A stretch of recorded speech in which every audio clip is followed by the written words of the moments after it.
Bismillahirrahmanirrahim. Alhamdulillahi musabbibil asbab, al-fatihi lil abwab. Ashhadu an la ilaha illallah wahdahu la syarika lah, al-malikul wahhab. Wa ashhadu anna sayyidana Muhammadan abduhu wa rasuluhul awwab. Allahumma salli wa sallim wa barik ala sayyidina Muhammad al-hadi ila as-sawab wa ala alihi wa sahbihi wa dhurriyyatihi wa atba'ihi ila yaumil jazaa'i wa thawab. Amma ba'du. Yang kita hormati dan kita cintai para habaib dan para alim ulama, guru-guru agama, para muhibbin, hadirin hadirat rahimakumullah. Puji dan syukur selalu kita haturkan kehadirat Allah Subhanahu wa ta'ala, yang mana dengan izin, taufik dan hidayah dan inayah daripadanya jualah kita pada saat ini dapat berkumpul di majlis yang penuh berkah ini. Salawat dan salam kita haturkan kepada junjungan kita Nabi besar Muhammad sallallahu alaihi wasallam dan kepada seluruh keluarga, para sahabat, zuriat dan pengikut beliau sampai hari pembalasan nanti. Para muhibbin rahimakumullah. Al-hikmatu tsaniyata ashar min al-hikamil ataiyah. Qala al-imam Ahmad bin Athaillah as-Sakandari rahimahullah wa nafa'ana bi ulumih. Ma nafa'al qalba syai'un mithlu uzlatin yadkhulu biha midana fikrah. Hikmah yang ke-12 daripada Al-Hikamil Athaiyah. Berkata Imam Ahmad bin Athaillah As-Sakandari rahimahullah, tidaklah memberi manfaat akan hati oleh sesuatu seperti uzlah yang masuk dia dengan uzlah itu akan midan lapangan pikir.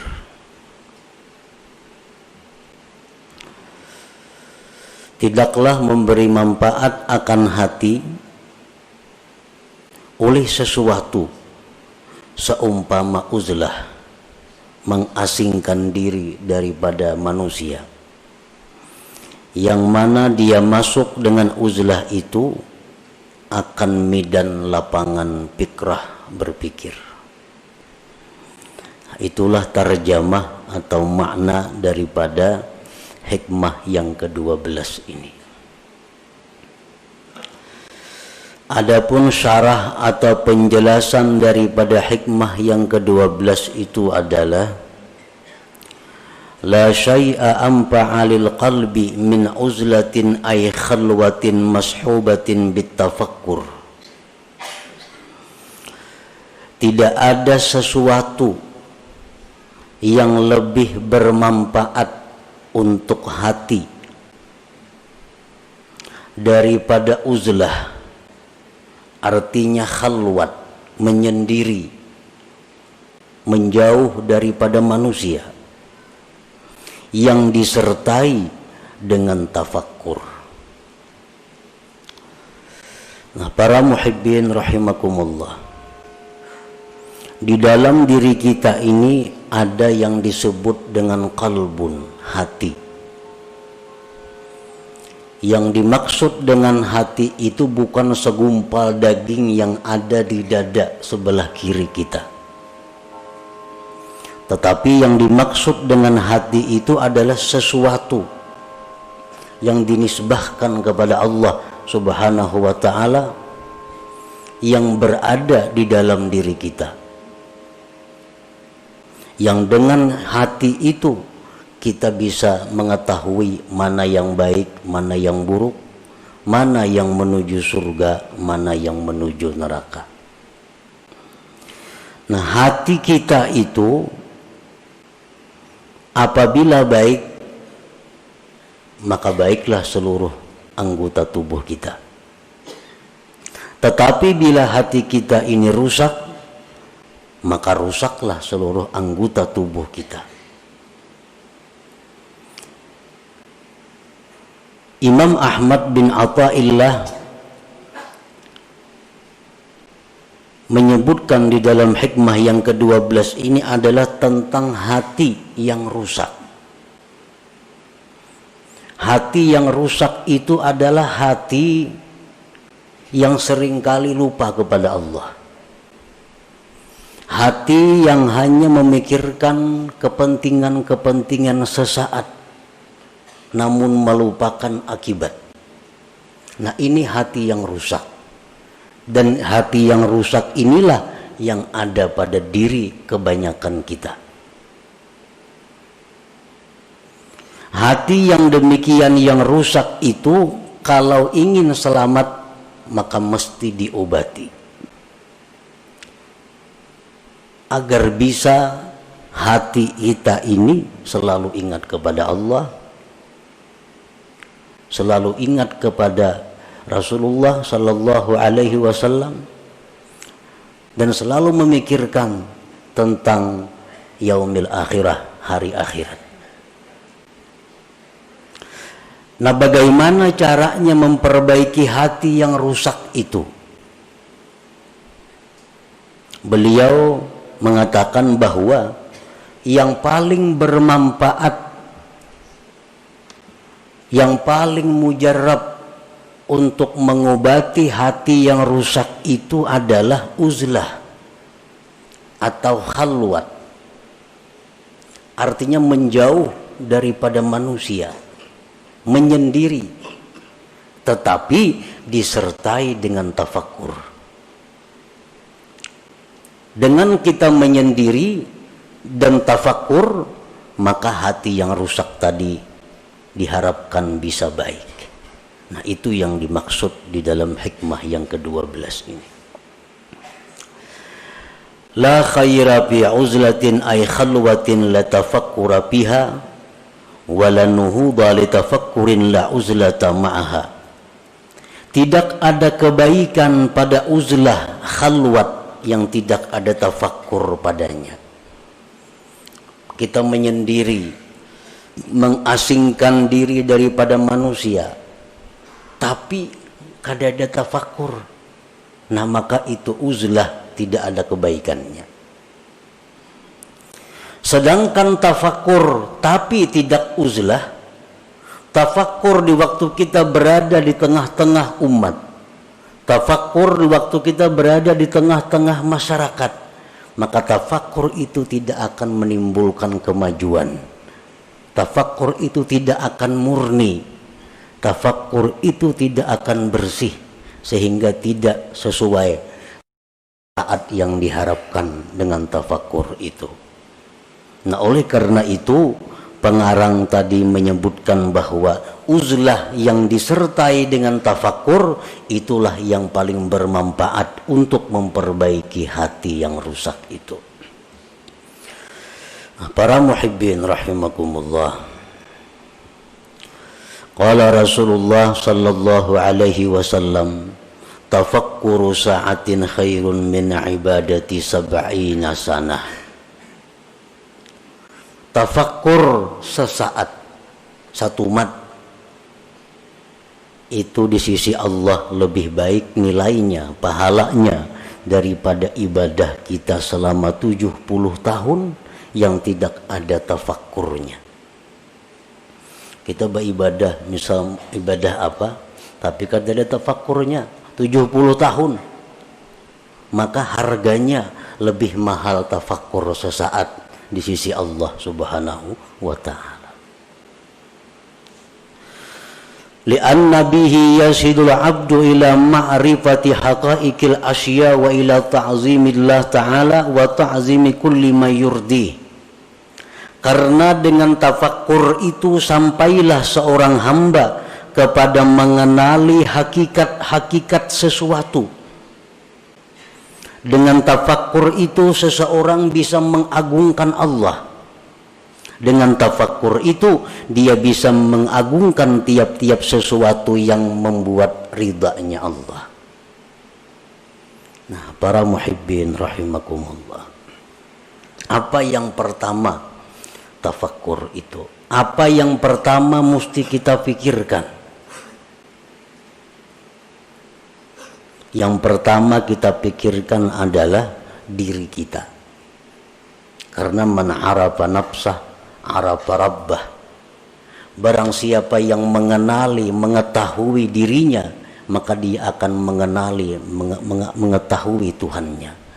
Nah, jadi yang pertama kita tafakkur, yang pertama kita renungkan adalah diri kita. Apa yang kita renungkan dari diri kita? Nah, yang pertama yang kita renungkan dari diri kita adalah limadza khuliqtu. Limadza khuliqtu. Untuk apa aku ini diciptakan Allah? Nah, itu yang pertama. Di waktu kita khalwat, di waktu kita sendiri, di waktu kita mengasingkan daripada manusia, kita tafakkur, kita berpikir, limadza khuliqtu, untuk apa aku ini diciptakan Allah? Dulunya kadada, sekarang ada. Untuk apa aku diadakan oleh Allah ini? Nah, itu yang perlu kita gali daripada diri kita. Itu yang perlu kita mantapkan daripada diri kita. Untuk apa kita dicipta oleh Allah? Sebahagian manusia ada yang merasa bahwa dia hidup itu untuk mengumpul harta. Dia beranggapan bahwa dia diciptakan Allah hanya untuk mengumpul harta. Sehingga sebagian besar waktunya dihabiskannya untuk mengumpul harta.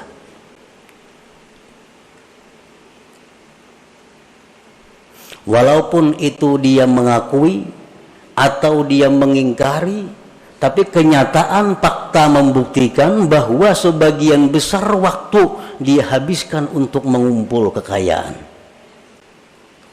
Itu secara kada langsung bahwa dia mengakui bahwa aku dicipta untuk mengumpul harta.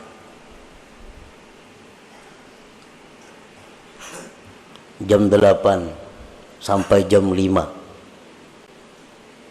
dihabiskan waktunya untuk berusaha mencari duit. Kena malam kauyuhan guring, bangun kena pukul 7. Nah, orang semacam ini secara isyarat bahwa dia mengatakan aku dicipta untuk mencari duit. Walaupun di mulutnya kada keluar kata-kata itu, tapi tingkah lakunya menunjukkan demikian.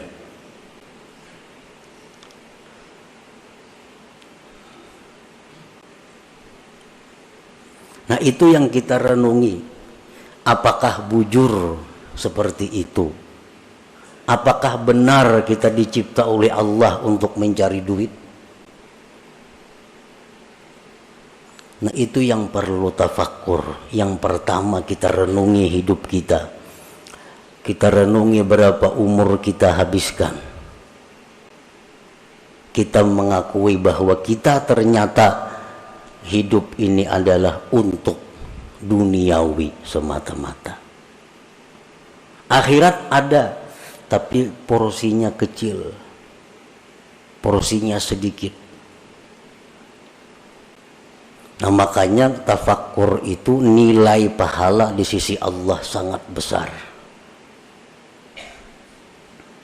Limadza khuliqtu, untuk apa dicipta? Ibrahim bin Adham sewaktu beliau berburu. Beliau adalah seorang bangsawan yang sukanya berburu. Suatu hari beliau berburu dengan perbekalan, perlengkapan yang lengkap, berangkat ke hutan. Di tengah jalan beliau ada mendengar hatib. Hatib itu artinya suara tanpa kelihatan orangnya. Suara itu, ya Ibrahim, alihada khuliqta. Apakah untuk ini engkau dicipta Allah? Apakah engkau dicipta untuk berburu? Ibrahim bin Adham tersadar bahwa ternyata selama ini hidupku kusia-siakan. Berpaling beliau kembali dan meninggalkan seluruh yang ada, lalu mengembara ke tengah hutan belantara untuk mencari hakikat, mencari kebenaran. Nah, para muhibbin rahimakumullah, kita diciptakan oleh Allah, wa ma khalaqtul jinna wal insa illa liya'budun. Tidak kujadikan jin dan manusia itu, ujar Tuhan, melainkan untuk ibadah. Nah, untuk ibadah. Jadi kalau kita bertanya kepada diri kita, untuk apa aku diciptakan Allah? Jawabnya, untuk mengabdi kepada Allah. Nah, untuk mengabdi kepada Allah. Nah, itu bisa didapat, bisa digali dengan tafakkur.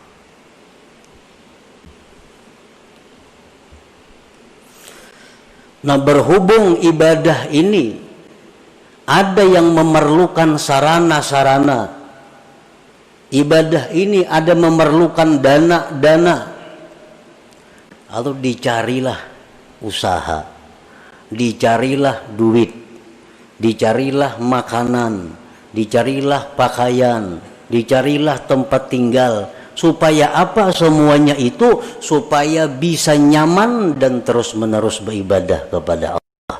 Nah, jadi orang mencari duit itu sebujurnya adalah untuk supaya beribadah. Jangan dipaling karena mencari duit lupa ibadah. Bila tak paling ya itu.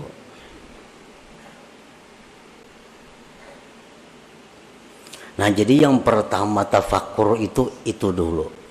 Kita mengenali diri kita, tugas kita apa? Ternyata tugas kita hanya satu, adalah mengabdi kepada Allah. Tidak ada yang lain.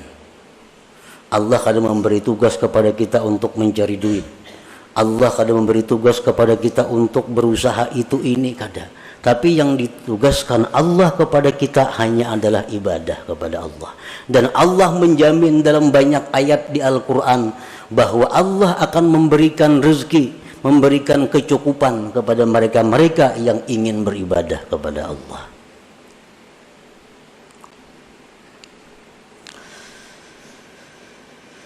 Fal uzlatu wasilatun lahu wa mu'inatun alaih. Uzlah, mengasingkan diri, itu merupakan jalan bagi tafakkur dan membantu atas tafakkur.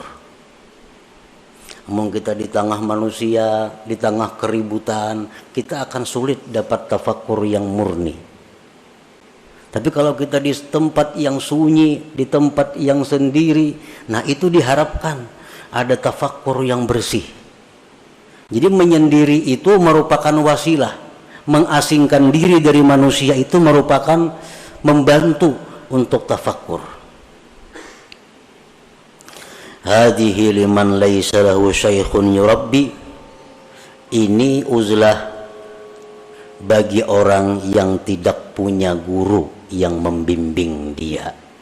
Wa illa, jikalau dia punya guru, pamukhalatatus syekh wa mukhalatatul ikhwanil ladzina yu'inuna anfa'u wa aslahulah. Jika dia ada punya guru, nah maka bergaul dengan guru, bergaul dengan kawan-kawannya, maka itu lebih bermanfaat dan lebih baik baginya daripada uzlah. Jadi uzlah supaya bisa tafakkur ini untuk orang-orang yang menuju jalan Allah, tidak di bawah bimbingan guru yang tertentu. Kalau orang itu ada punya guru tertentu, maka semajlis dengan guru itu lebih baik baginya. Bergaul dengan guru itu lebih baik baginya, lebih bermanfaat baginya. Nah, para muhibbin rahimakumullah. Wa'alam anna bil khalwati fawaida, ketahuilah bahwasanya pada khalwat itu banyak faidahnya. Kita mengasingkan diri, kada umpat perkumpulan-perkumpulan, kada umpat partai, kada umpat handil, kada umpat arisan, kada umpat itu banyak faidahnya. Pertama, hifzul qalbi minar riya wal mudahanah wa ghairiha minal amrad. Pertama, faidahnya kita mengasingkan diri itu terpelihara hati daripada riya.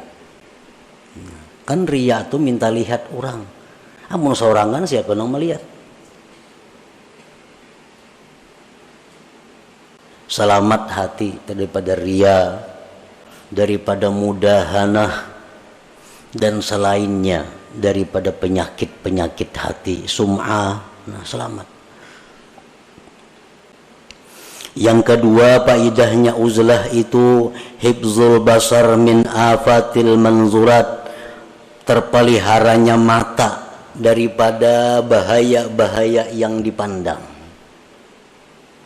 Li'anna an-nazara ilal asya' yujibu tafriqatal qalbi, karena memandang kepada sesuatu itu menimbulkan terbelahnya hati. Kalau kita khalwat, napa nang kita lihat? Kadada. Lalu hati kita jadi terpukus karena mata kita kada tenang dilihatnya. Nah, makanya sembahyang disuruh menjangangi tempat sujud. Supaya apa? Supaya mata ini jangan melihat yang macam-macam. Karena bila mata melihat macam-macam, kena hati jadi macam-macam juga. Nah, dengan adanya kita khalwat, dengan adanya kita bersendiri, nah apa yang kita lihat? Nah, selamat mata. Yang ketiga, as-salamah min afatil lisan kal ghibah wan namimah wa ghairiha minal muhlikat. Selamat daripada penyakit atau bahayanya lisan seperti ghibah, nyambeti orang, namimah, anjur atar, dan selainnya daripada yang membinasakan. Kita bakhalwat, siapa dipandiri? Kada denang dipandiri.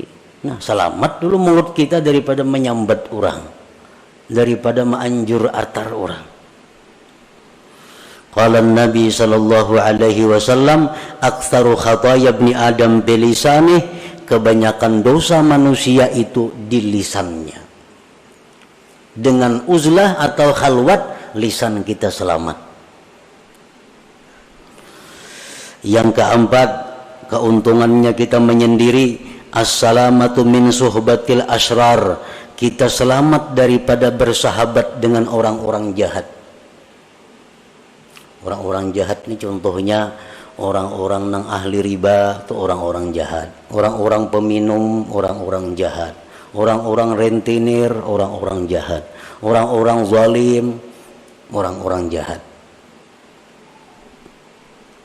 Ahli zina itu orang-orang jahat. Nah, bila kita menyendiri, kita kada tagaul lawan itu.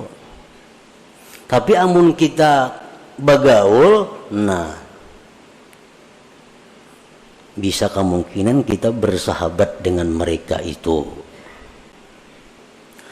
Lianna sohbatahum fasadun azim bidinih, karena bersahabat dengan orang-orang yang jahat itu kerusakan yang besar pada agama kita. Kalau kita nih akrab lawan orang penzina, itu agama kita rusak. Akrab dengan orang nang katuju riba, agama kita rusak. Akrab dengan orang zalim, agama kita rusak. Akrab dengan pejabat nang korupsi, agama kita rusak. Tanpa kita sadari, Qala ba'duhum ma fasada man fasad illa bi suhbati man fasad. Tidaklah rusak orang yang rusak itu melainkan sebab bakawan lawan nang rusak. Umumnya orang tuh rusak karena bakawan nang rusak. Nah kalau kita ba'uzlah, kita khalwat, kada bergabung dengan manusia, kita selamat.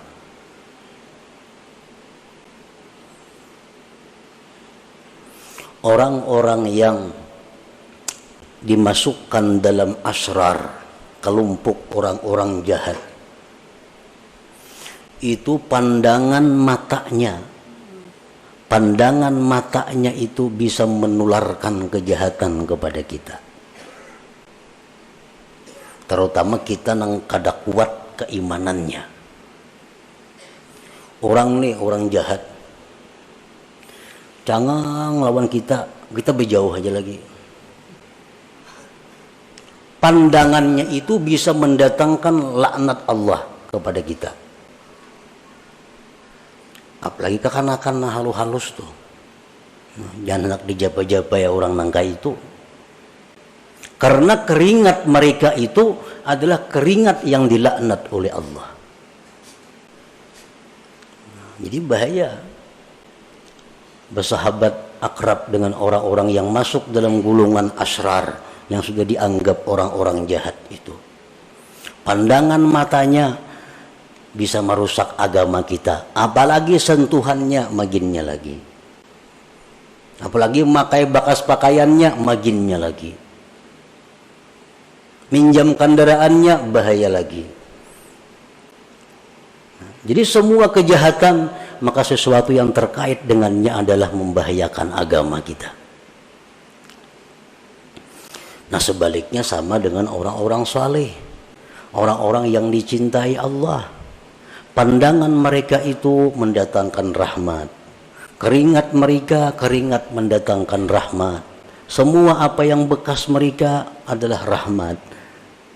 Makanya orang nang mati, jadi dalam kitab fikih, orang tuh mati disunatkan membawa sesuatu bekas orang saleh.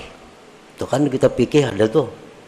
Orang mati disunatkan membawa sesuatu bekas orang saleh. Bekas kainnya kah, bekas apanya kah. Misal kita mati minta kupiah, kupiah bekas orang saleh. Nah itu memberi manfaat. Kalau orang mati aja memberi manfaat, apalagi orang hidup. Bekas orang saleh. Nah demikian sebaliknya orang-orang jahat pun demikian, akan menimbulkan dampak kepada mereka-mereka yang belum kuat hatinya, belum kuat keimanannya. Nah dengan kita khalwat, kita terhindar daripada bersahabat dengan mereka itu. Yang kelima, keuntungannya khalwat adalah at-tafarrug lil ibadah wa tamakkunul mudawamah 'alaiha. Dengan adanya kita khalwat, kita bisa lapang beribadah dan kawa terus-menerus beribadah. Misalnya kita membaca zikir 5.000 sehari. Kalau kita menyendiri kita kawa. Tapi kalau kita bergaul tengah masyarakat, nah sewaktu-waktu kita ada kada terbaca karena ada acara ini, acara itu, acara ini. Apalagi macam-macam yang diikuti, ketua ini, ketua itu, ketua ini, bermacam-macam organisasi, kada terbaca wirid lagi. Jadwal ini ada rapat itu, jadwal ini ada acara itu. Nah kalau kita khalwat, bisa ibadah kita tuh mudawamah, bisa terus-menerus. Ibadah yang mudawamah itulah yang dicintai oleh Allah Subhanahu wa taala walaupun sedikit. Yang keenam, faedahnya kita khalwat siyanatu nafsihi wa dinihi minal khusumat. Dengan adanya kita khalwat, diri kita, agama kita terpelihara daripada pertengkaran-pertengkaran. Kada mau tapahual, saurangan siapa dihuali, siapa nang mahuali. Nah, bahuwal itu merupakan sumber datangnya macam-macam kejahatan seperti bermusuhan, bermarah-marahan, berdengki-dengkian. Nah, semua itu sifat yang membahayakan. Yang ketujuh, rahatul qalbi wal badan. Dengan adanya khalwat menyendiri itu, hati kita lapang, badan kita pun lapang. Yang kedelapan, husuluz zuhdi wal qanaah. Orang yang khalwat ini akan diberi Tuhan zuhud dan qanaah. Kenapa kita kadakawa zuhud? Kenapa kita kadakawa qanaah? Kadang merasa cukup lawan nang ada, karena kita bagaul. Melihat orang makai ini hendak nukar lu behimat mencari duit. Melihat orang ini hendak nuruti ka itu, duitnya kadada behimat kina mencari duit. Berhutang masih itu kamari. Nah, karena pergaulan. Dengan adanya kita khalwat atau uzlah, selamat dari itu. Yang kesembilan, wujdanu halawati ta'ah. Nah, didapatnya manis taat. Nah, ini yang penting. Kita khalwat itu, kita menyendiri itu, beribadah jadinya manis. Beribadah tuh nyaman.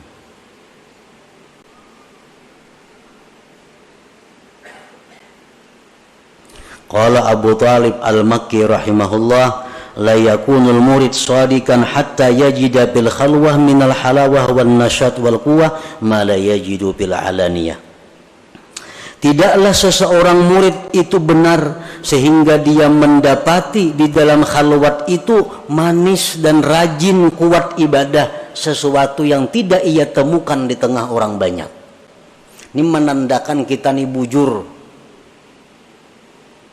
Bila beribadah itu tak kuat saurangan, tak nyaman saurangan, tak manis saurangan pada di tengah orang banyak, itu menunjukkan kita bujur. Tetapi bila mana kita saurangan menguliat, kulir, di tengah orang banyak rajin, menunjukkan kita munafik ngarannya. Di tengah orang banyak, perajinnya beribadah. Bila saurangan, sajus saja kada sanggup membaca Quran. Di tengah orang banyak 2 juz sanggup. Dalam kamar surangan kada kawa. Nah, ini menunjukkan ada sifat munafik di dalam hati.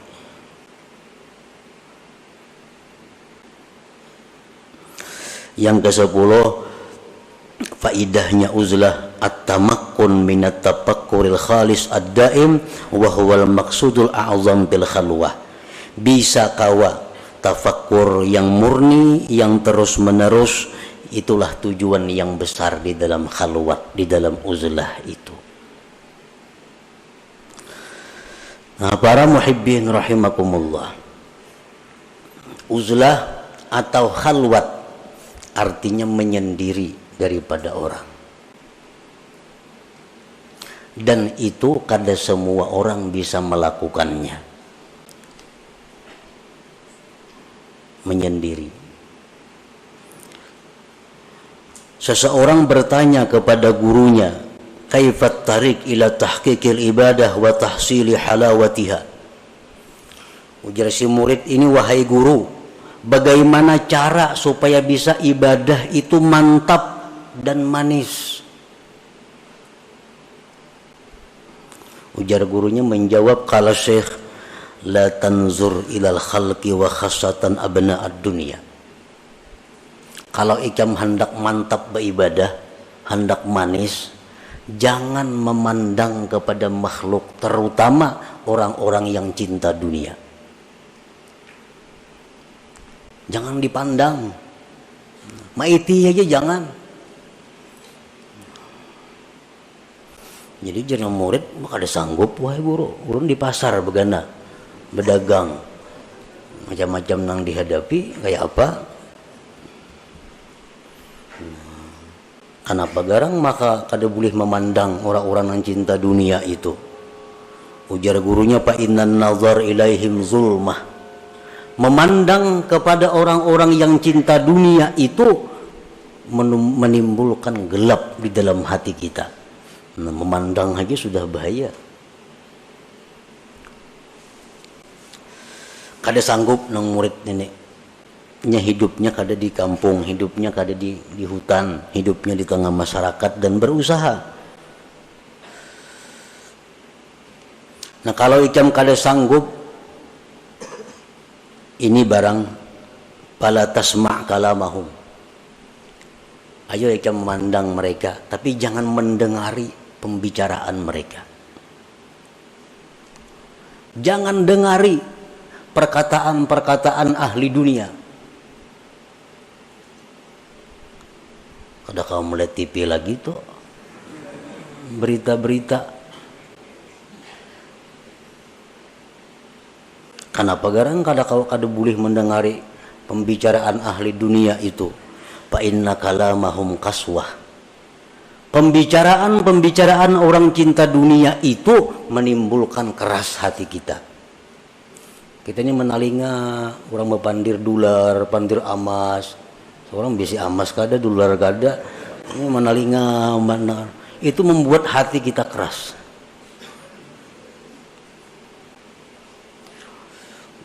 Bagi si murid tadi kada kawa juga kada mendengari guru wana. Bertemuan hari-hari. Lalu ujar gurunya, amun ikam kada kawa jua kada mendengar mereka itu, fala tu'amilhum. Jangan kerjasama dengan mereka. Jangan bekerja sama. Inya besaruan, jangan ditulaki.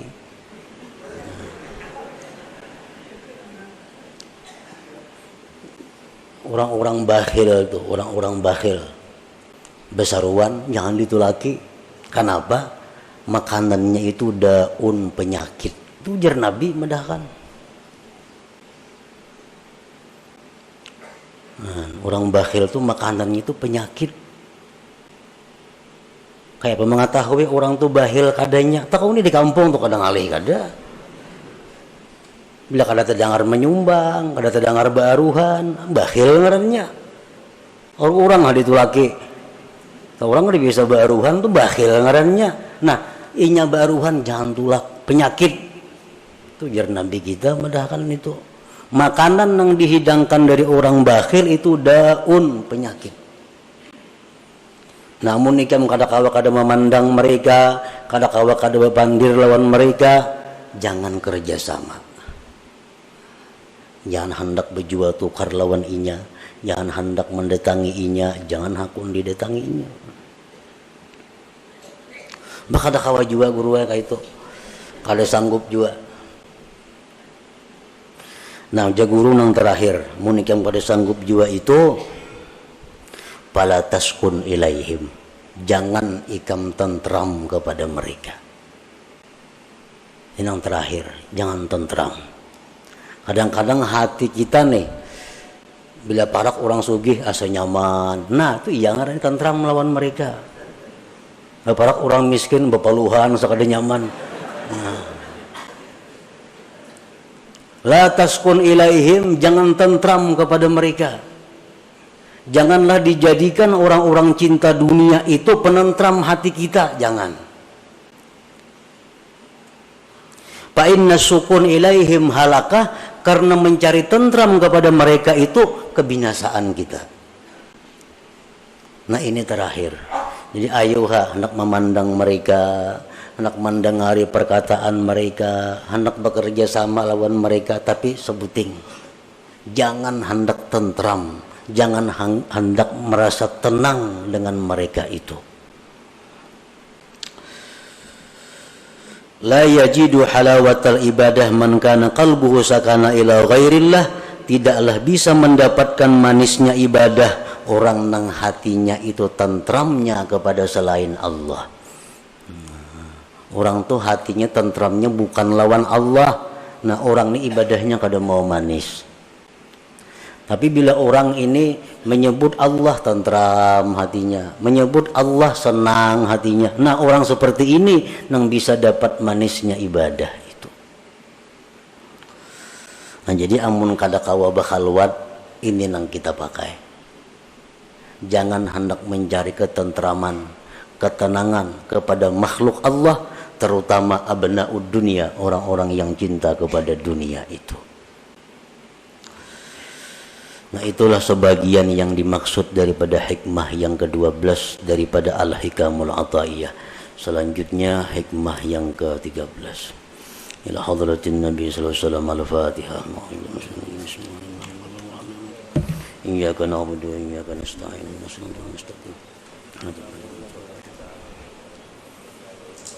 يا الله بها يا الله بها يا الله بحسن الخاتمة يا الله بها